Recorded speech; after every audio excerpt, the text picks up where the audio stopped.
এক সময় মালাকুল মউত আজরাইল তোমার সামনে সাক্ষাৎ হবে, সেদিন আর একটা সেকেন্ড তোমাকে সময় দেওয়া হবে না। যে যখন মারা যাবে তার কিয়ামত তখন থেকেই শুরু হবে। যুবক ভাইরা আমার, আল্লাহ বলেন প্রত্যেকটা মানুষের কিয়ামত আছে রে। যে যখন মারা যায় তার কিয়ামত শুরু হয়ে যায়।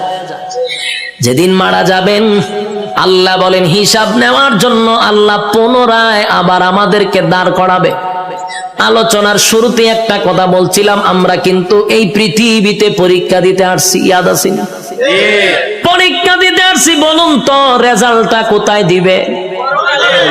রেজাল্ট কিন্তু পরকালে হবে। আল্লাহ কয় রেজাল্টটা দেখানোর জন্য আবার তোদেরকে পুনরায় আমি জীবিত করব। আল্লাহ বলেন সিংহায় যখন ফুঁক দিব সব ধ্বংস হয়ে যাবে রে। সব ধ্বংস হওয়ার পরে সর্বপ্রথম আমি আবার জীবিত করব ইসরাফিল আলাইহিস সালাতু ওয়াস সালামকে।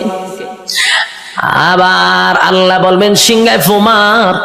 যেই মাত্র আরেকবার ফু দিবে ওই শেষের ফুয়ে প্রত্যেকটা মানুষের বডির ভিতরে আল্লাহ আবার রূহ দিবে। কাদা মাটির থেকে আবার রূহ পাইয়া মানুষগুলি মাটি গঠন হবে, আবার পুনরায় বডি গঠন হবে। কাদা মাটির থেকে আবার আপনি ওইটা দাঁড়াবেন। যেখানে দাঁড়াবেন, যেখানে বৈশা ওয়াজ শুনতাছেন সে জায়গাটাই হবে হাসরের মাঠ। যেখানে বই ওয়াজ শুনতাছেন এটা হাসরের মাঠ হবে। এই পৃথিবীটাকেই আল্লাহ হাসরের মাঠ বানায়া দিবে। কিন্তু এখনকার পৃথিবী আর তখনকার পৃথিবী একরকম নয় রে। তখনকার পৃথিবী আর এখনকার পৃথিবীর মধ্যে উল্লেখযোগ্য একটা বেশ কম থাকবে। এখন তো কত উঁচু উঁচু বাড়ি আছে, পাহাড় আছে, সাগর আছে, নদী আছে। তখন কিছুই থাকবে না, সমতল একটা মাঠের মতো। মানুষ সেখান থেকে দাঁড়াবে। আর বিজ্ঞানী বলেন মানুষকে আমি কেন দাঁড় করাবো জানো নি?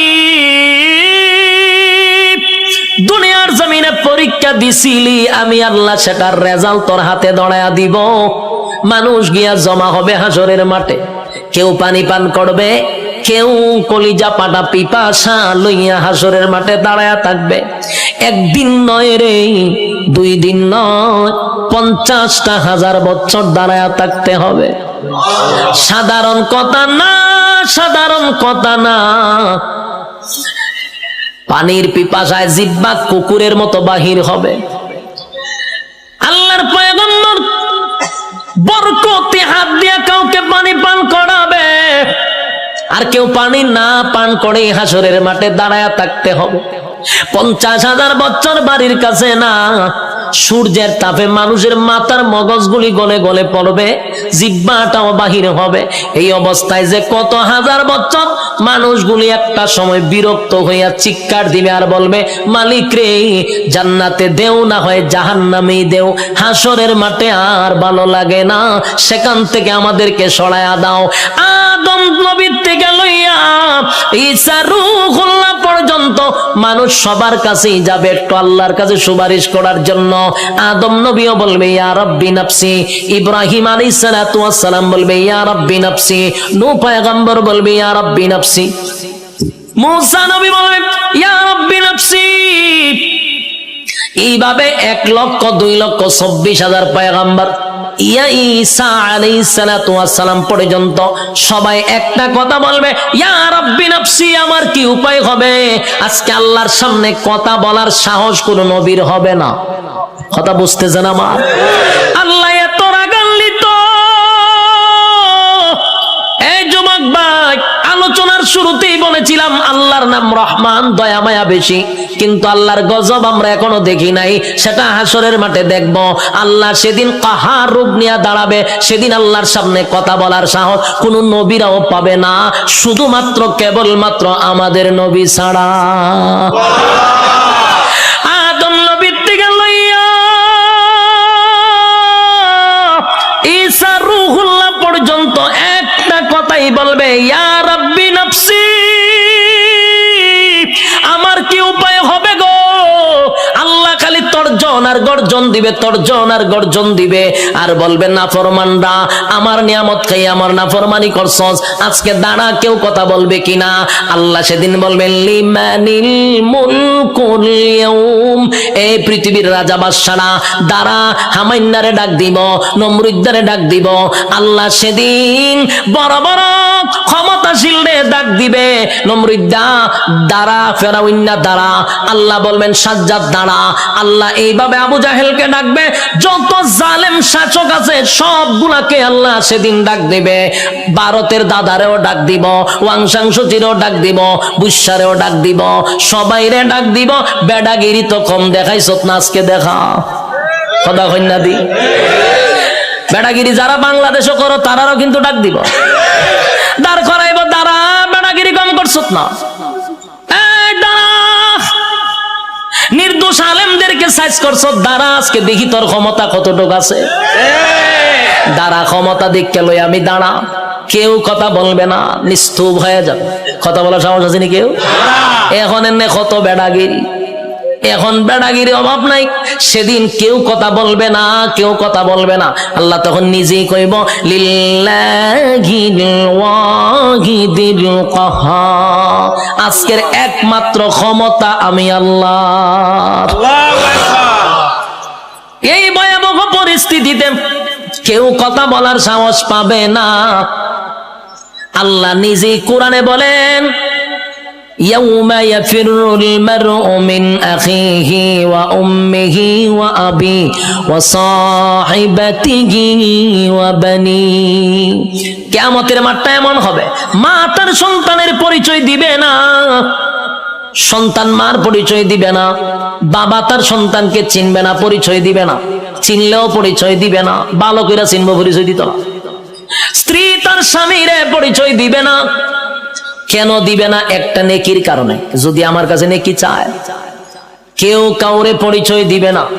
সেদিন কি কোন পীর সাহেব তার মরিদানের পরিচয় দিব? কথা হইনা দি ফিররা গিয়া কি মরিদানটা তালাশ করবো?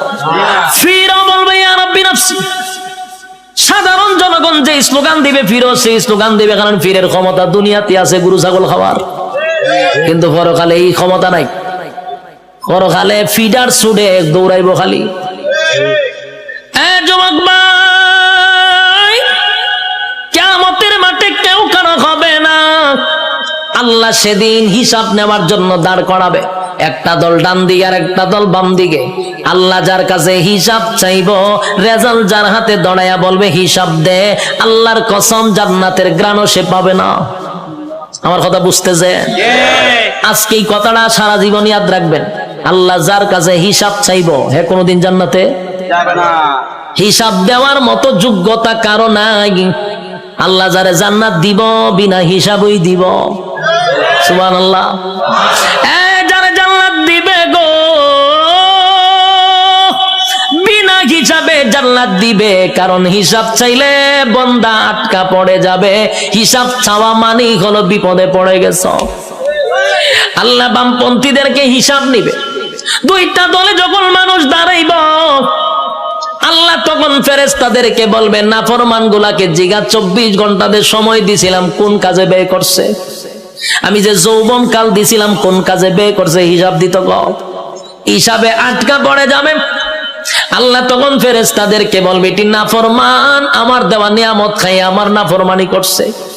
আজকে তার হাতটারে লোহার মতো শক্ত করে দেয়, বাম হাতটারে লোহা বানাবে, শক্ত হয়ে যাবে।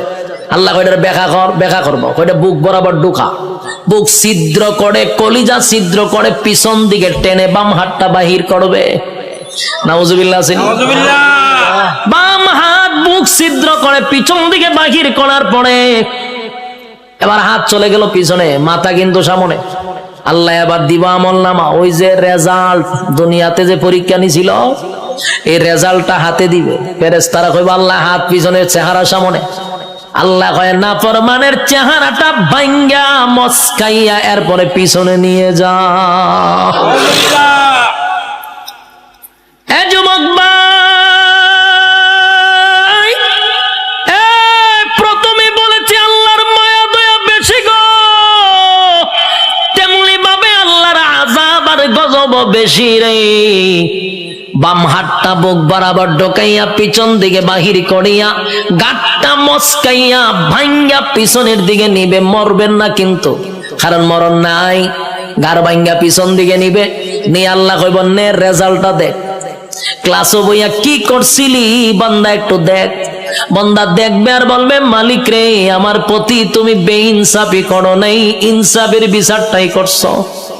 কারণ সে দেখবে যা কিছু লেখা সব তার চোখের সামনে বাজবে। রাতের আধারে কি করছে, দিনের আলোতে কি করছে, সব লেখা। আল্লাহ একটা বাড়ায়া লেখে নাই, একটা কমায়া লেখে নাই।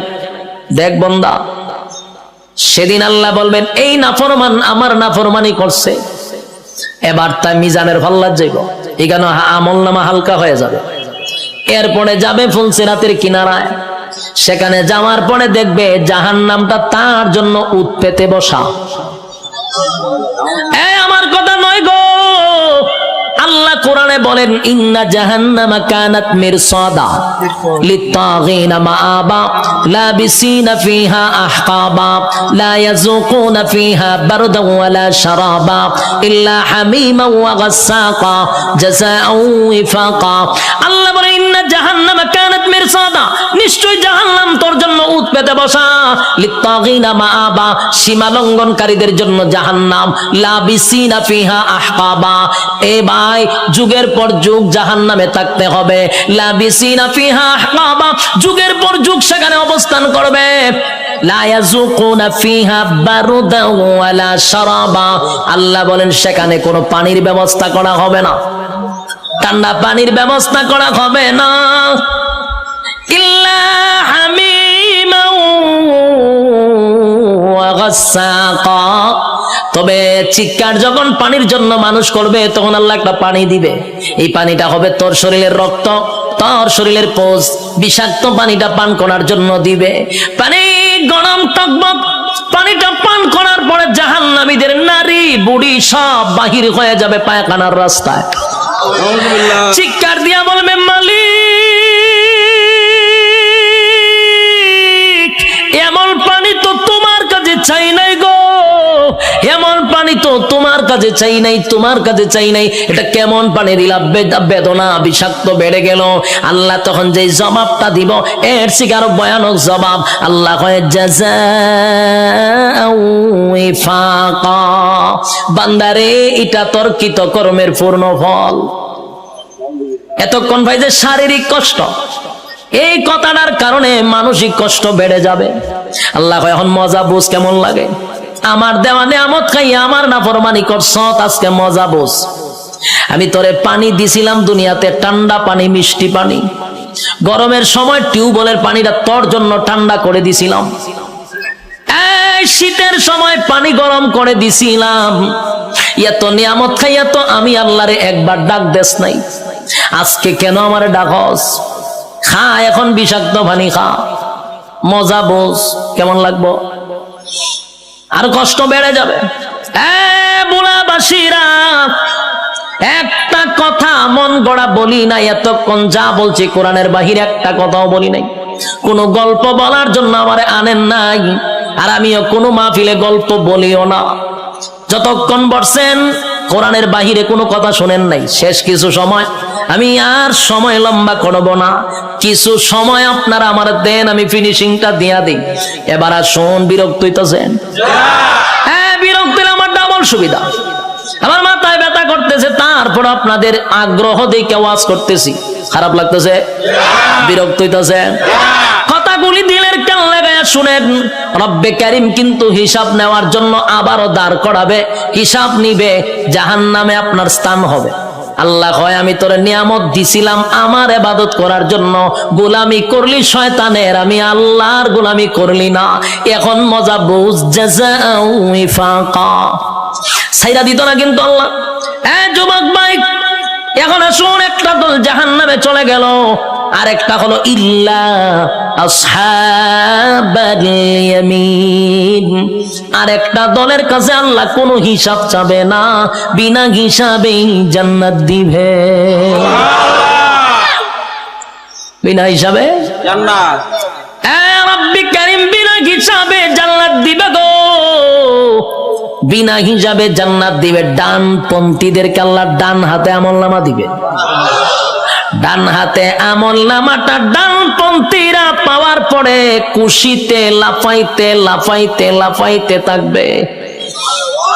এত আনন্দ কেন জানেননি? নিম্নস্থলের একটা জান্নাতির জন্য আমার আল্লাহ এই পৃথিবীর 10টা পৃথিবীর সমান জান্নাত রাখছে। আরো জোরে করে আল্লাহু আকবার, আরো জোরে আল্লাহু আকবার। ইমানের আওয়াজ দিয়ে বলেন আল্লাহু আকবার। রব্বে কারীম বলেন, বান্দা শুন, এই পৃথিবীর 10টা পৃথিবীর সমান্তরে জান্নাত দিব, নিম্নস্থলের জান্নাতীরে 10টা পৃথিবীর সমান রাজত্ব দিব। ডান হাতে আমলনামাটা পাইয়া বান্দা লাফাইতে থাকবে আর বলবে, মালিক আমি এত খুশি এত খুশি এত খুশি, এত আনন্দ আমি কোথায় রাখবো? লাফাইতে থাকবে। আল্লাহ কয় দাঁড়া, লাফাস কেড়ে। আল্লাহ আমি এত বড় নিয়ামত পাইছি, কোথায় রাখবো গো? আমি আনন্দ কোথায় রাখবো? দুনিয়ার মানুষ 10 কেজির একটা কাপ বিশ্বকাপ পাইয়া সারাটা দেশ আনন্দে লাফানো শুরু করে, আর আল্লাহ কয় গোটা পৃথিবীর 10 পৃথিবীর সমান এক একটা রাজত্ব দিব। খুশি কম না বেশি? খুশি হওয়ার আরো কারণ আছে। আল্লাহ বলেন, জান্নাতি শুন, দুনিয়াতে যদি তোর আমি আমেরিকার প্রেসিডেন্ট বানাইতাম, কিন্তু এক সময় তোর মরণ লাগতো। কথা হয় না?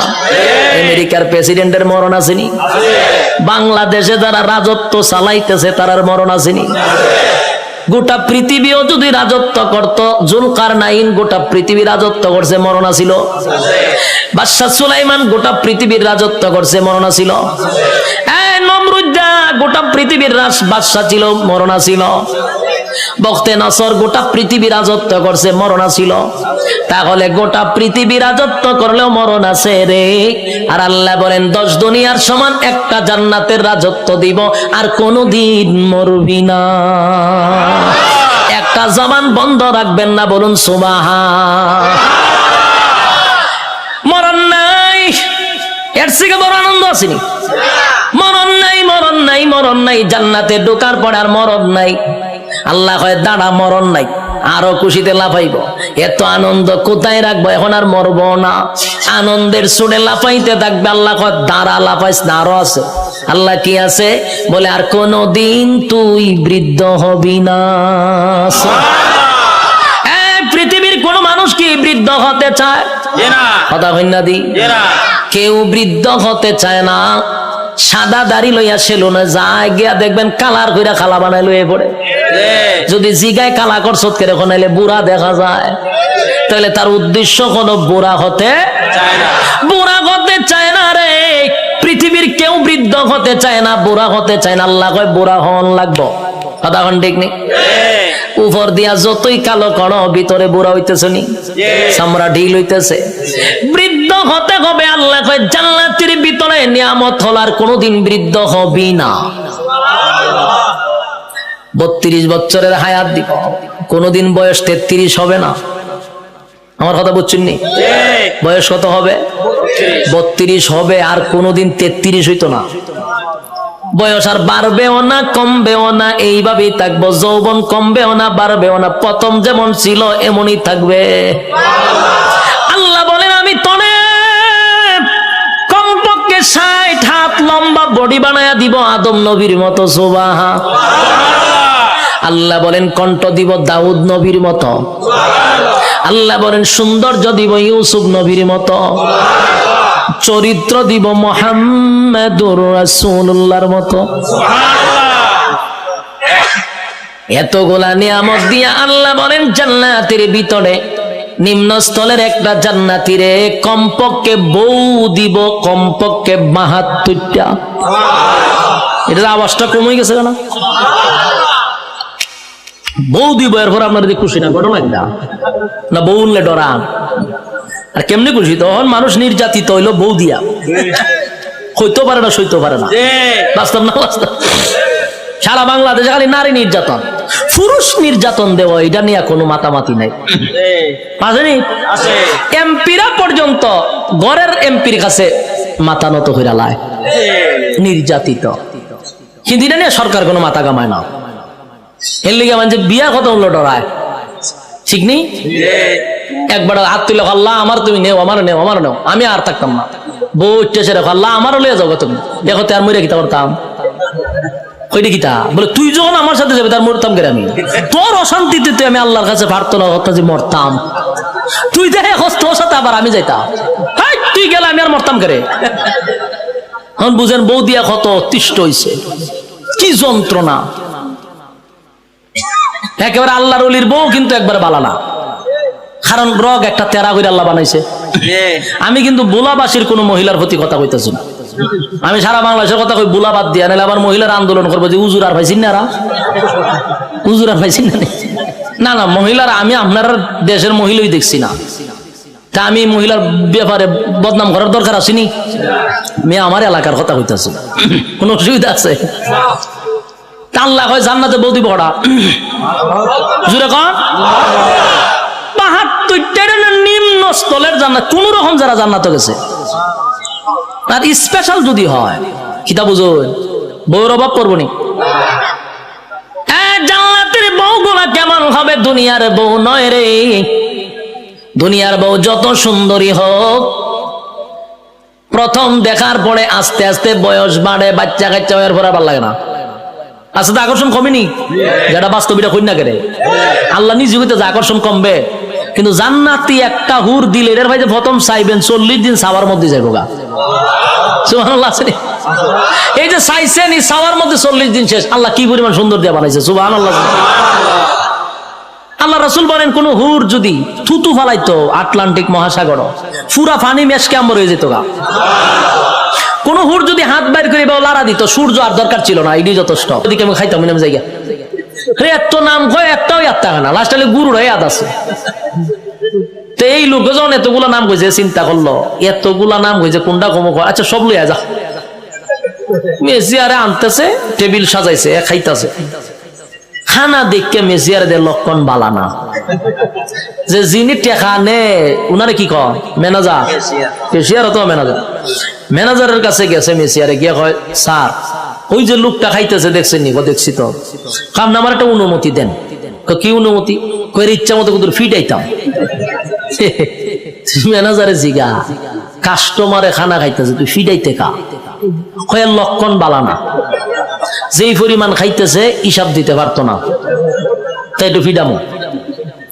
ম্যানেজারে কয় কাস্টমারের কাজ কি? খাওয়ান। তোর কাজ কিতা? দেওন। আমার কাজ কিতা? হিসাব ল। তেহের খাওয়ান এ খাইব, তোর দেওন তুই দে, তুই মারতে কা? মেসির কথা তো ঠিক, আমার তো দেওয়ান, আমি দিতে তাই। মেসিয়ারে দেয়, এ খায়। ম্যানেজারে কয় এ খাওয়া শেষ হইলে বলে আমার খাম, আমার কাজ কি?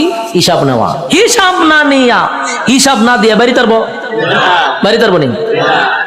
যা পারে খাইতে থাক, তুই বাধা দিস না।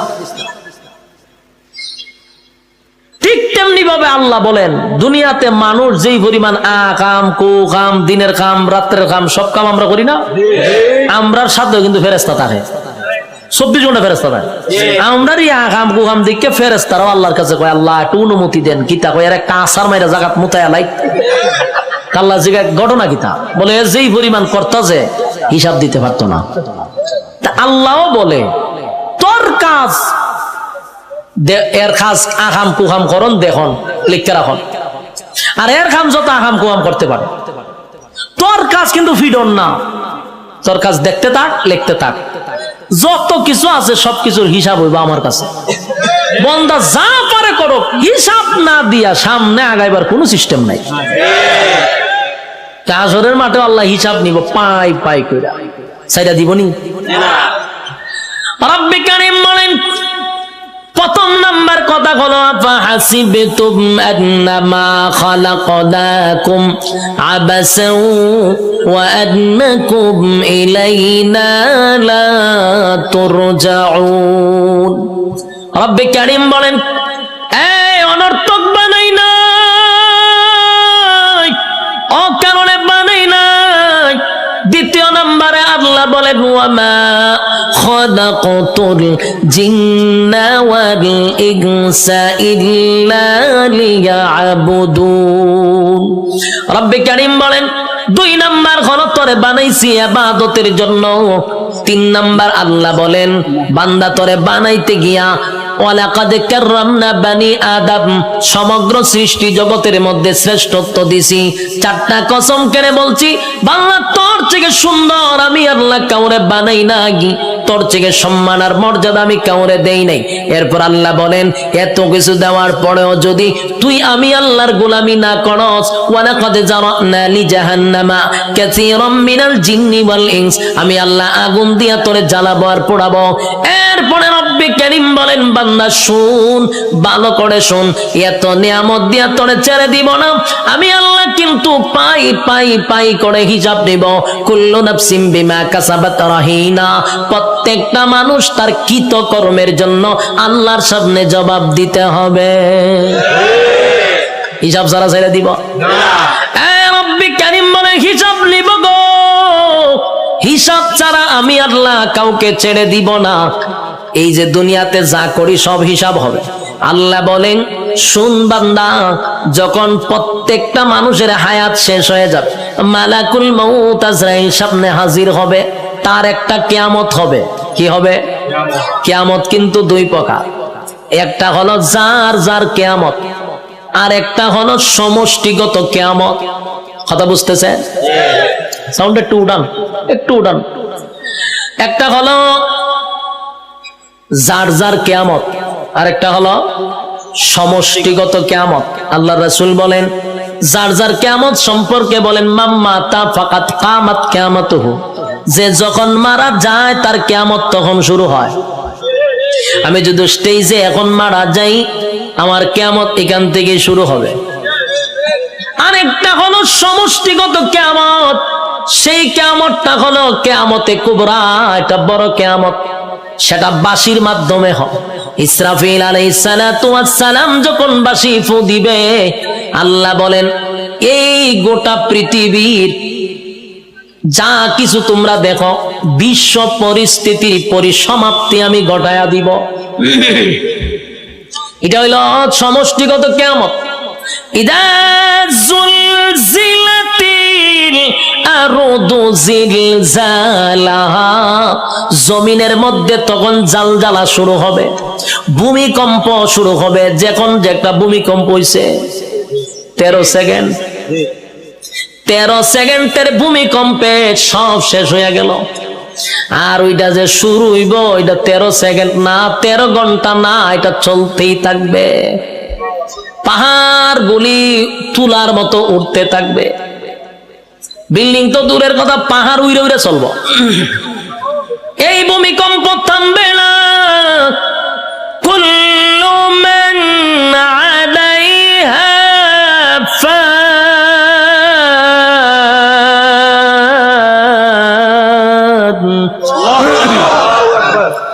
ওয়া ইয়াবকা ওয়াজহু রাব্বিকা যুল জালালি ওয়াল ইকরাম।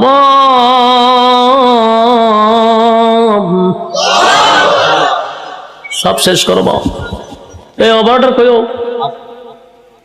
সাউন্ড বাড়ানোর দরকার। আমি একটু রিবাব আর ইকুটা তুলে দেন না, আমি চিল্লাইলে তো ইকু রাখবো। হালকা রিবাবের ভিতরে ইকুটা দেন। অত্যন্ত কিয়ামত শুরু করছিলেন মাইক মাহফিল, এখন হালকা একটু রিবাবটা ধরায় দেন আমার, যাতে প্রেসারটা গলাত না পড়ে। আল্লাহ বলেন কুল্লু মান আলাইহা ফান ওয়া ইয়াবকা ওয়াজহু রাব্বিকা যুল জালালি ওয়াল ইকরাম। চলবো।